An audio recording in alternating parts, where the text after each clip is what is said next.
Greg Marchand here, 0 to 60, where we teach business management and service counter selling skills in as little time as I possibly can get it out of my mouth.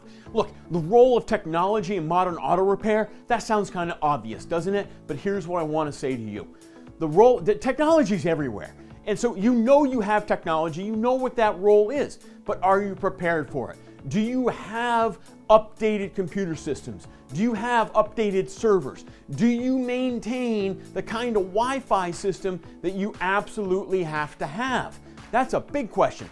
The other big question I have for you is, do you worry about cybersecurity? And if you don't, you had better.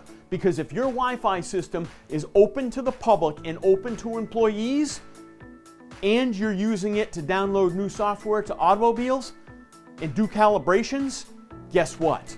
You do not have a secure system. So you need to do some research, and you need to make sure that all this technology that you're using, you can keep the nefarious actors that are on the outside from getting to the inside. All the technology you have that makes your jobs easier, faster, better, more efficient is nothing if A, you can't do it with speed, and B, you can't do it with security. Okay? If you got questions about it, come find me. I'll be happy to answer them. Keep up the great work and never, ever, ever stop learning.